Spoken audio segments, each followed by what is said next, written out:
Hello everyone, and welcome to this online recording which takes you through some advice and some guidance on analysing the data you have collected for your research project. So we're talking about data analysis here.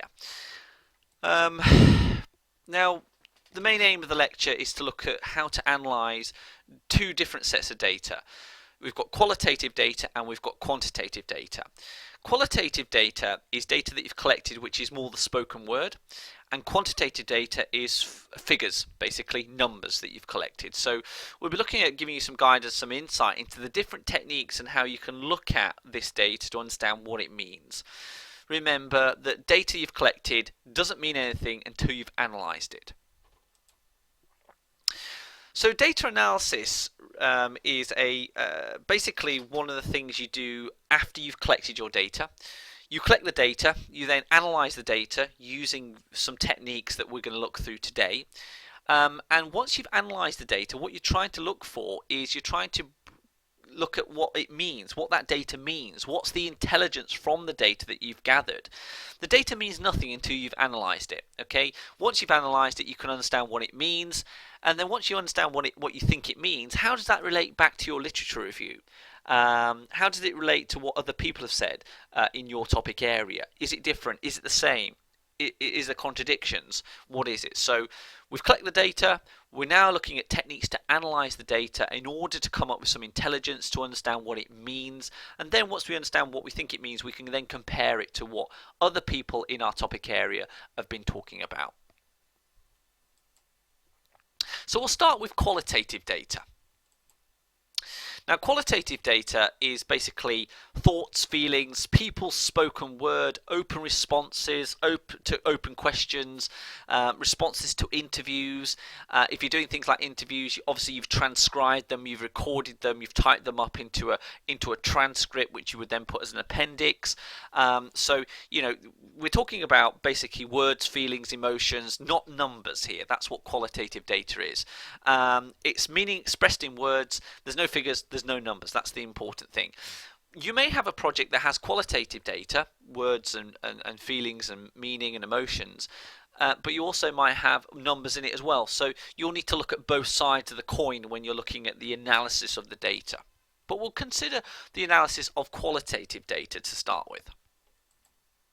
So there's various approaches that we'll look at today, and to be honest, they're very straightforward. There's nothing too complicated, and 90% of students take on a qualitative research project because it's very interesting. It's interesting to understand the social mechanisms behind business and what people think and how they make decisions, whether it be consumers, managers, whatever they may be. So a lot of projects at this level are qualitative. So there's various techniques to actually analyze qualitative data. So we're talking about data generated from interviews, open questions in surveys. We're talking about data taken from observations, research, action research, case study research, all that kind of stuff. And the cases that we're the analysis techniques that we're going to be considering are, the first one is summarizing the meanings and interpretations, categorizing meanings and interpretations, structuring or ordering of the meanings, and then storytelling, depicting the events in order to understand the situation. And we'll look at these four in turn to see which one would be appropriate to your own research. The first one, summarizing data. In this one, what we do is we transcribe the actual data. So if you've got an interview, you would type it out word for word. If you've got observations, an observational diary that you've been observing consumers, whatever you've been doing, you type it up word for word. Now, as you're typing it up, you're reading it, and that's the process of reviewing what's actually happening, and you're starting to think, you're starting to reflect. Oh, I think that means that. Oh, he means cost was a big problem here. That's really interesting. So the process of typing up and summarizing the data and transcribing it is really important because it gets you to really engage with what's happening and gets you to understand what you think it means. And you, as an individual researcher, you've got to say, right, he said this or she said this, I think it means this. Okay, and that's the important thing. This is where you now need to think really, really, really intently. Once you've transcribed and you've thought about these, what you think the meanings are, what are the key meanings? What are the key things that are coming out of this interview or of these interviews or these observations? What are the key trends, okay? And they're called a code or they're called a theme. And of course that would be part of your results. You know, the key theme of making decisions at Asda was cost, cost, cost. You know, that was the key thing. Then it was customer services. But however, when I interviewed the people at Sainsbury's, it was quality before cost. That seemed to be there seemed to be more emphasis placed on quality. So again, you know, that's the kind of key, that's the kind of way to think about this. And what you're trying to do is understand the key principles and what you're finding out, what these key themes are. How do they relate back to the literature review, what other people are saying in your topic, but also how do they relate to your research objectives and your original problem, opportunity or issue? Because remember, don't forget that. I mean, there's a lot of these lectures, a lot of stages in this research process, but the most important thing is to always think back to your original problem, your original opportunity, and your original issue, whatever it may be. Think about the key themes here in this analysis technique, and then how does it relate to these problems? What does it mean for them? The next one for analyzing qualitative data is categorizing the data, or grouping or coding it. Okay. Now, data categorization is where we develop a range of categories based on the data we've collected. Again, similar process, we're typing it up, we're looking through the data, we're thinking, there's categories here. So there's a cost category, there's a quality category, there's an attitude category, you know, and then what we're doing is, for every category, we're taking bits of the interview or bits of the observation or bits of the questionnaire, and we're pushing it into a table, and we're putting the chunks of the actual raw data, the data that's from the interview, we're putting it into the table and showing that this relates to cost. This sentence here from this interview relates to quality. So we're actually just literally like a jigsaw puzzle, taking bits of data, bits of the interview transcript, bits of the observational diary, whatever it may be, and we're putting it under a category into a table. And we're linking chunks of data, taking them out and putting them into a table under a category, wherever those categories may be. And you've got to decide what those categories are. You're the researcher. You understand this topic. You are fairly expertise now in this topic, but you've got to develop those categories. Sometimes those categories that we talk about here, that we link bits of the interview to, could be taken from the method from the literature review. Other authors might be suggesting there's categories here, there's themes coming out, and that might help you structure these categories. Or you can develop these categories yourself. So don't be worried about that. So again, you need to read over the interviews, read over the open question responses, read over the observational data, read over the diary, or where you've collected your qualitative data, and think, what does it mean? What are the categories? And can I just separate these bits of the interview out into different categories? And then of course, in your findings chapter, you just basically have a table or have a number of pages where these are the quotes that link to this theme, and obviously you describe what that theme is or that category is. And of course, don't be afraid as you're going through to add more categories or different categories. You know, that's part of research. You're finding out things. You're trying to interpret what's happening. If a major category is cost or a major category is attitude, then fine. That's the category. You've decided that. But what's the evidence from the interview? What's the evidence from the open questions in the questionnaire that suggests that is a category? The next one is structuring or ordering, structure, ordering, and narrative analysis. Now, this one is an interesting. This one you have to be fairly good at English. This is where you create a story. Now, this is used for interviews. This is used for observational research. This is used for case study research, action research, and basically you're telling a story of what happened.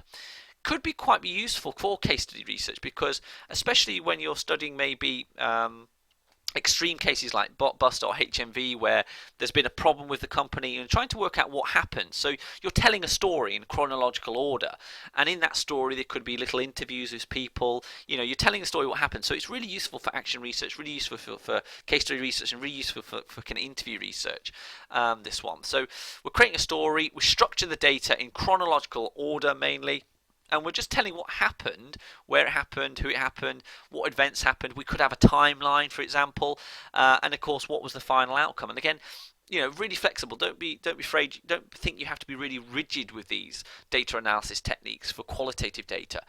These techniques are really flexible, so you can structure these how you want based on your topic. That's the real benefit of qualitative data.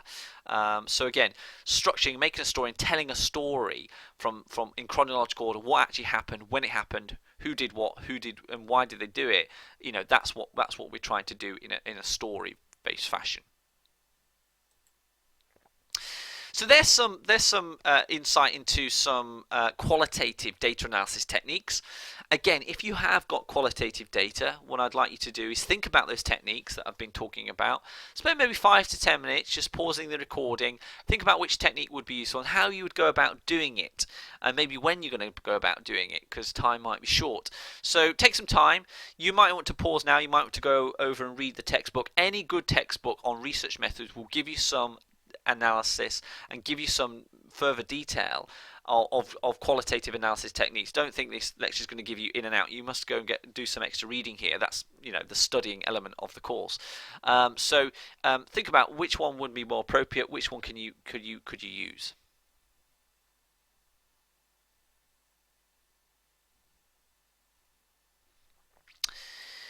Now let's move on to quantitative data. Now some of you might be collecting quantitative data. In other words, you're collecting numbers. Okay, you're actually just collecting numbers and understanding what's happening through numbers. This is, to characterize quantitative data, we're talking about numerical data, numbers that we're collecting. We're talking not about words. There's no words here at all. We're not collecting words. We're not collecting interview transcripts, or not anything like that. We're just collecting numbers. Okay, it could be degree result classifications. It could be the number of customer complaints, though it has to be numbers at some time if you've got quantitative data. And basically we're trying to understand what's going on through the numbers, or we're trying to understand if there's a trend through the numbers, and we're looking at the figures that we've collected, and basically this one's really quite straightforward, because what we're trying to do is we're looking at the diagrams, looking at statistics. Now if you've got quantitative data, you're going to have to get to grips with the maths of things. And again, don't be afraid, because things like the mean, things like standard deviation, the computer will do it now, but you do need to describe why you're using standard deviation and why it's appropriate. So, again, you've probably thought about what kind of data you've collected in at the start of this whole process, and you're just thinking now how you're going to analyze it. You may have avoided quantitative data completely in order to avoid the statistical analysis, but I'm going to go through various techniques, some more advanced than others, that look at the different types of quantitative analysis that you can do. So we've got basically two different levels. Now, don't make it can get very complicated, and don't make it complicated. Some of this stuff I'm going to talk about, and I will provide a warning here, can get very advanced, okay? And of course, I have to give you some of the more advanced stuff, because some people want to maybe want to get into the very high level marks, 90% type stuff. But you have to be realistic with your own abilities. So with quantitative analysis, we can get very complicated in terms of statistical analysis. We can get into very complicated theories, but don't get too hung up about it. There are two basic levels, and the first thing I recommend is stick to the basics. For this level, the basics are fine, absolutely fine. You can still get a very good project out of it. So the first level is exploratory data analysis. Now this involves looking at charts and diagrams and using those figures that you've collected and putting them into a chart to understand what's happening and what's going on. The next level, the more advanced level of quantitative data analysis, is statistical analysis using software. Okay, and this is where we're using Excel, Microsoft Excel. We're using software packages such as SPSS, which is a statistical analysis software package. That's getting really advanced, and we're almost getting into master's level. But obviously, I'm going to give you the full spectrum from start to finish, because that's part of the recording. Let's start with the basic level, not the basic level. Let's start with the level that is most appropriate to undergraduate research. Okay. Exploratory data analysis. This is a form of analysis for quantitative data that you've gathered, so numbers and figures that you've got. And what we're trying to do, we're trying to understand what's going on by using charts, diagrams, and we're trying to explore the data in different ways. So we're looking at things like trends over time, we're looking at distribution of values, and the best way to do this really is to look at basic things like bar charts. really simple. So here we've got a frequency chart. So looking at the frequency of visits to a coffee shop, maybe that could have been our research. We're looking at consumers and how they're using a coffee shop on the high street. In this one here, we found that from all the people surveyed in our stand in the street outside the coffee shop clipboard questionnaire, that only 20% or 20 people, I should say, who were surveyed visited that coffee shop daily. And then it looks like nearly 90 people, a high proportion, the highest proportion, only visited that coffee shop monthly. That's the data. Now you can say, well, what does that mean? What does that data mean? What does that mean for that coffee company? Well, it suggests that people aren't visiting very regularly. There's only a few proportion visiting regularly. Why aren't they visiting regularly? That's the kind of conclusions that you'd have to come to. But one of the recommendations is to get them to visit more regularly. Well, we've also got things like pictograms. Now, again, looks a bit childish, but actually does the job. Don't be afraid to do it. It does the job. So here we're talking about, looks like some research in terms of the colours of the Smarties within a tube of Smarties, bizarrely, but that might be important for Smarties, the manufacturer of Smarties. So that's the research project, not a problem.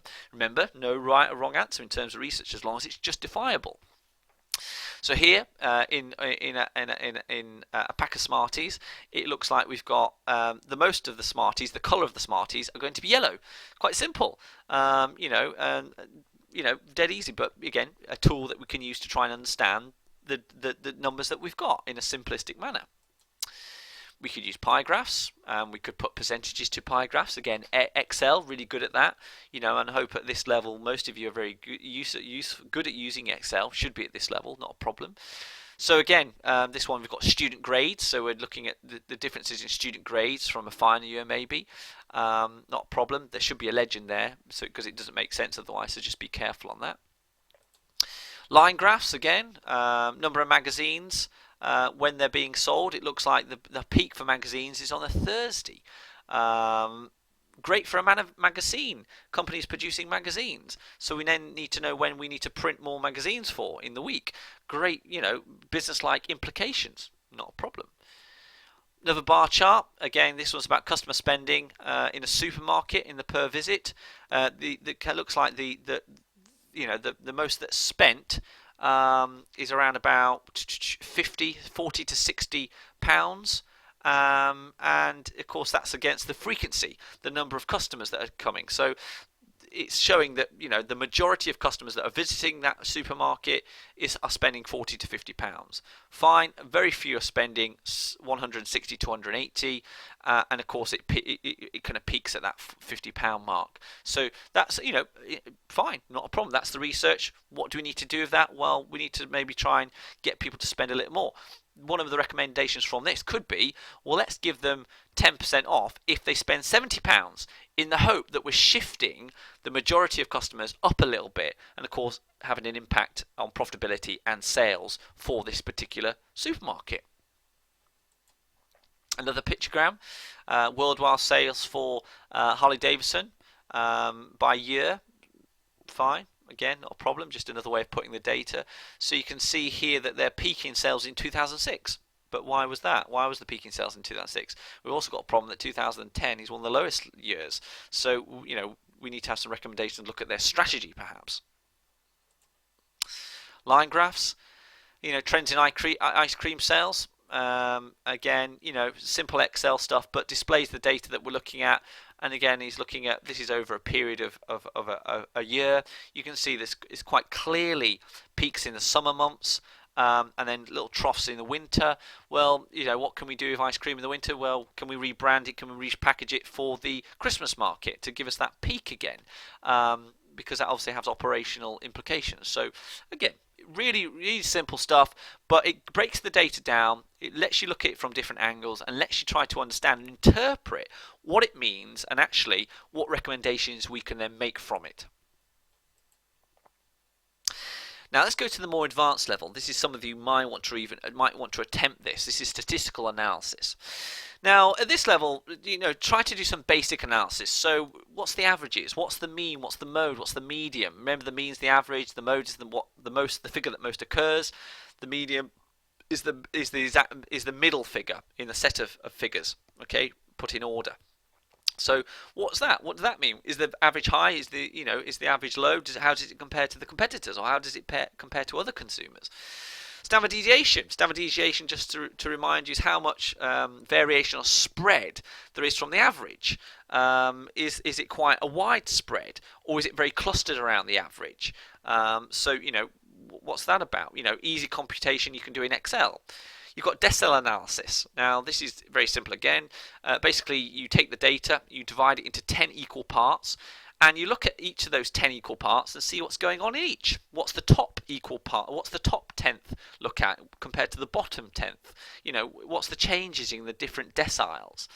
And then, of course, percentage changes. What percentage change have we had in the numbers of customer complaints and stuff like that. So, simple stuff that's GCSE stuff, really. So, but it's interesting to do to understand what's happening. Is there any trends in the figures that I'm gathering? There's obviously more advanced statistics, and I talk about these. So, there's interquartile range analysis. Now, this is where we talked about a decile. Decile is a tenth of the data, a tenth of the data. But interquartile is a quarter. So what we do is take all the data, we rank it in order, and then we divide it into 4 equal parts, 4 quarters basically, and each quarter is called a quartile. Again, terminology, don't worry about it too much. We might want to look at the lower quartile, the bottom 25%, what's happening there. We might want to look at the top quartile, the upper quartile, which is the top 25%. So what's happening there? Can we compare them? What's the difference between the top and the bottom? What's going on? And of course, we compare and contrast what's going on in each quartile. We may want to add a few other things. What's the mean in the top? What's the mean of the sales in the top on the upper quartile companies in a market? Things like that. So you can integrate these. Again, it's just a bit of trial and error, just churning around the data to understand what it means and trying to understand what's going on really. Going into a more advanced statistics, those of you may be looking at doing hypothesis testing. Remember that deductive approach we've been talking about very early on in this course. So we've got t-test. Now, t-test examines if there's any significant difference between 2 sets of the same data. Okay, that's very important. Is there any difference in 2 sets of the same data? So I might have sales data. Okay, so I might hypothesis, can I increase sales if I increase my radio advertising? So I've got sales at point A when I spent £100 on radio advertising, and then I've got sales on point B when I spent £1,000 on radio advertising.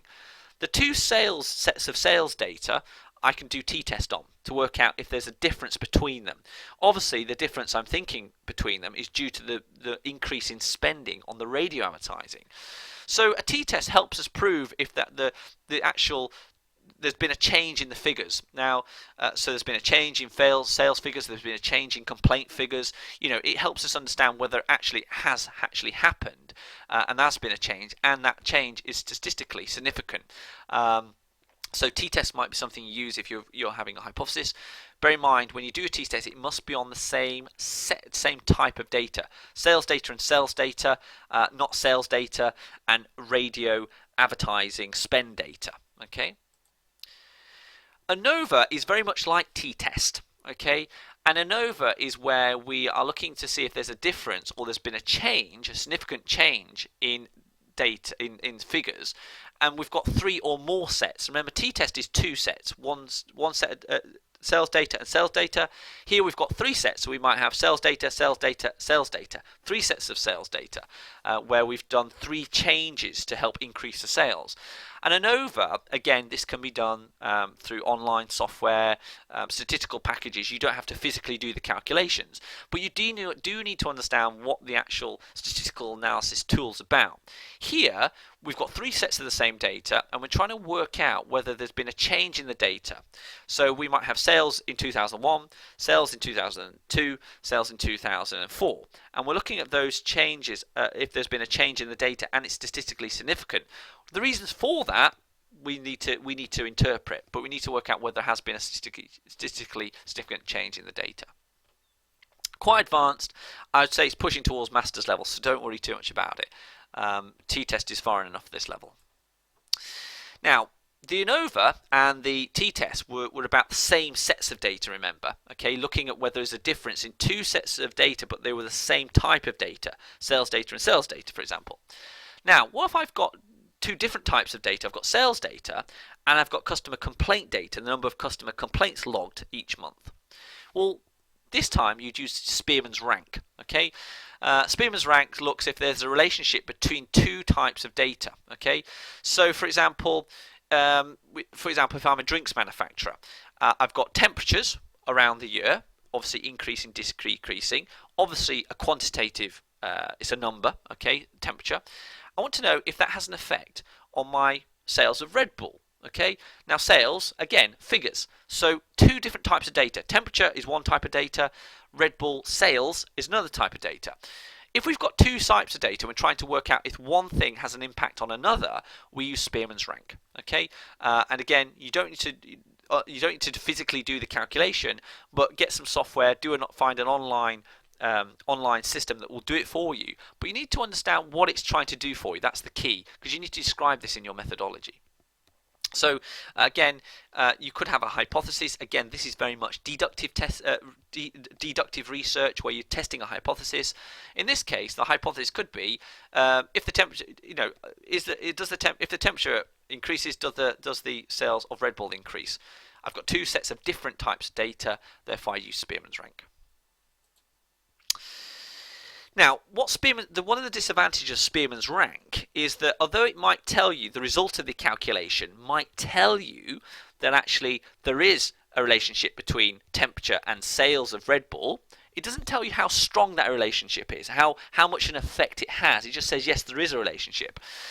When we are trying to understand the strength of the relationship, in other words, how strong is the relationship between an increase in a temperature and the sales of a soft drink, for example, Coca-Cola here, then we use something called a correlation coefficient. Again, you don't need to worry about the calculation and the physical calculations and equations for this. The software will do it for you, but you do need to understand what it means and what the result means. So, because you need to write about that. So here we are.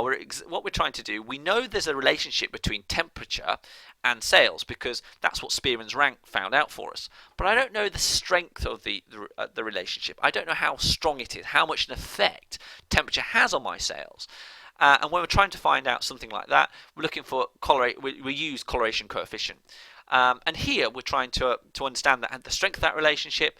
Again, computation. You've got two sets of data. It's different sets of data, and I'm trying to find out the strength of the relationship. So straightforward, quite advanced at this level. So don't worry about it too much. But if you want to have a go, then be my guest because this would really score you some good marks. But you have to study these computations, understand what it means, and go and do them through an online system or something like Excel or SPSS. So if you are doing quantitative data analysis and you do have some actual figures to play with, then think about what techniques you're going to be doing. Think about whether it's going to be more exploratory research where you're doing all these diagrams, pictograms, line graphs. Are you going to use them? And if so, which diagrams you're going to be using that helps you explain the data? Or are you going to attempt some of the more advanced statistical analysis techniques? And if so, which ones? Which ones are going to be more appropriate to your research? So pause for a little bit, 5 to 10 minutes, think about what I've been saying, jot some notes down about the possible techniques you want to use so you can go away and read a bit more depth into them.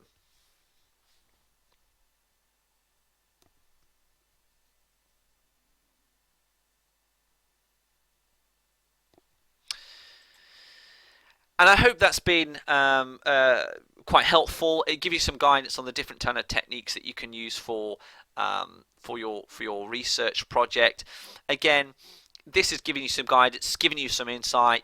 Think which ones from this lecture has been useful, and then go do some reading. Any good textbook, and there will be one for your course at Pearson College that will be specified. You can dip into that textbook and read more about it, which ones you think are going to be useful.